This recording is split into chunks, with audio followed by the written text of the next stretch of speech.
I'm Gary Venner, CEO of IFA Acquisitions, and I'm joined by Alex Canham, who's partner of Herrington Carmichael, where we continue our second informative question and answer series under our YouTube channel to provide top tips and market update when selling an IFA business and an insight into the legal processes when buying or selling an IFA business by two industry experts. The title of this mini video is coming up on screen now.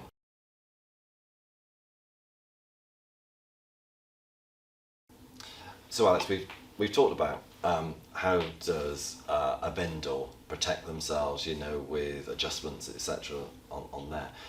Big concern, I think, from an acquirer's point of view is whether the vendor comes back into the industry, comes back into advising, and if they're outside of their sort of covenants, can they come back and poach the clients again? So how do you protect acquirers on that? No, it's probably one of the biggest concerns that acquirers have outside of looking at the financial data and that side of things. It's that sort of what if somebody leaves. And the reason for that is simply because the way that a lot of these advisory businesses have been run, the relationships are in the hands of very few people. And those relationships have been built up over years, decades in some cases. So there is a lot of loyalty there to the former advisors. So I think it's a perfectly legitimate concern. The key thing in any sale process is going to be restrictive covenants. So the purchasers will want to see a set of robust restrictive covenants put into the sale documents. They will typically last for 3 or 4 years, I would say as a general from the point of sale. And that will stop the vendors setting up in competition, stealing the clients, stealing the staff, or using any of the sort of confidential information and data that they've amassed over their years in the industry. We are seeing some acquirers starting to look even longer for periods of restrictive covenants. And a lot of those haven't been tested, so from a kind of enforcement perspective, there is always a question mark over how successful they might be there. But we are starting to see certain purchasers be a bit more creative and try and look at sort of base covenant periods for 3 or 4 years with then top-ups depending on how long their deferred payment profile might be. Because as you said, if they are paying multiples in that range, they will want to make sure that actually they've earned their money back before there's a potential for somebody to come back in. The other key factor is age as well there. So somebody who is in their late 60s or 70s probably doesn't have the appetite to go and set up another advisory business. That, I would say, is probably a fair comment for most. Yeah, we certainly see that. And the buyers take that into account. So there's a degree of being sort of informed and taking an educated risk. That said, though, we do see some transactions where people are in their 40s and they've built a very successful advisory book, or even into their sort of early 50s, and they say, well, actually, these people are very well connected. They are going to get a good sum of money now, but they probably will want to do something else and have a sort of second career.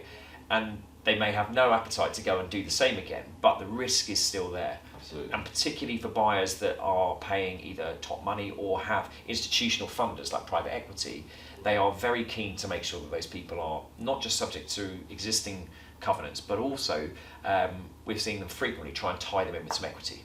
So they're trying to keep them involved in the business and roll a degree of their value into some other sort of investment, normally within that sort of new group. And the reason for that, even if they're not going to be a day-to-day advisor, is to make sure that they've still got some capital at risk in the event that they decide to breach those covenants, or they decide to sort of set up a competition or act in a way that's detrimental to the client book.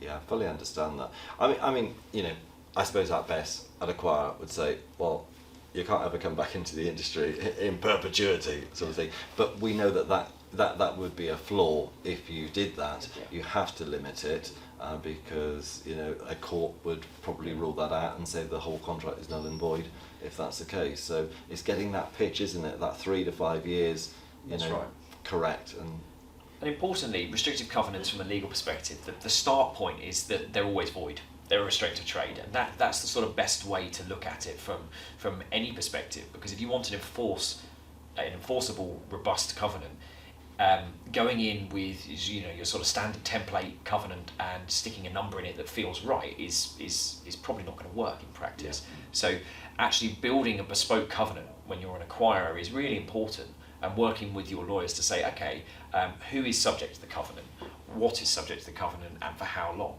And it might be that you need to be treating different people slightly differently, depending on their involvement in the business, their relationships and access with the clients, and ultimately how much of a risk you perceive them to be should they come back into the industry or start talking to the clients. Well, just following on from that, I mean, not all businesses that we sell is just purely, the owner advisor.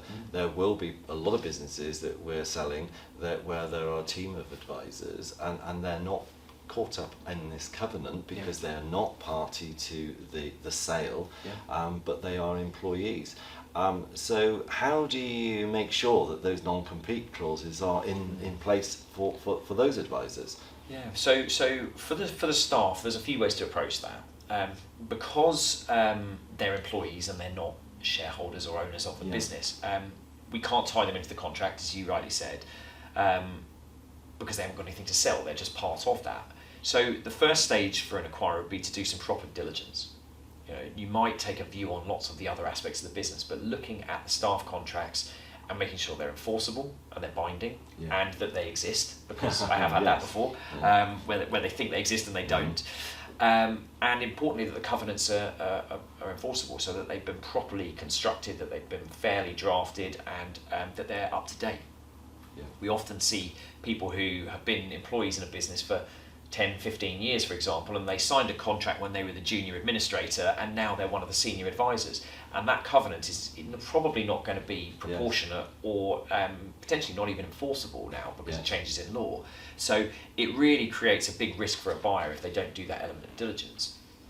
The other way to try and lock them in is potentially by looking at equity incentives as well for them. So again, depending on how key they are, there may be opportunities to bring them into the buyer's group, potentially with some sort of wider incentive plan, either as shares or sort of an enhanced bonus arrangement, to just try and reflect that they are entering into a sort of a new suite of documents with additional obligations on them, but protections for us. So there is a commercial discussion to be had with them at that point as well.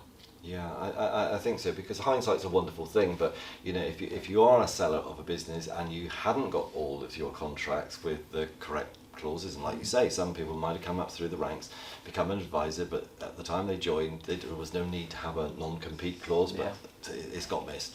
How easy is it to bring those new contracts in place so that they satisfy an acquirer?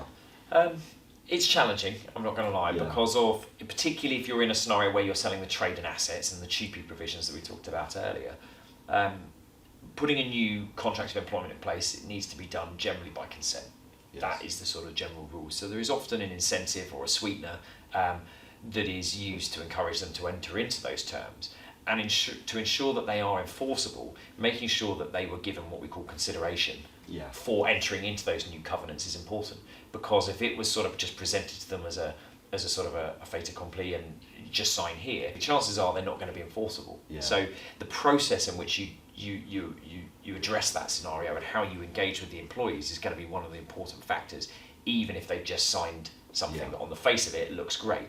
So from a seller's perspective, to make sure you've got that in place, it's important to do that if you're doing it before the sale. And from a buyer's perspective, it's important to then ask the questions that surrounded that new contract being entered into. Absolutely, yeah, we do see that, improving corporate benefit packages, etc. And in return, you'll sign this as a restrictive covenant on there. That's really interesting. Thank you. Subscribe to our YouTube channel and switch on notifications so that you won't miss our next video in the series of top tips and market update when buying or selling an IFA business, and an insight to the legal processes by two industry experts, me, Gary Venner, CEO of one of the UK's largest specialist brokers in IFA Acquisitions, and Alex Canham, partner from Herrington Carmichael, who are leading commercial lawyers specialising in IFA mergers and acquisitions.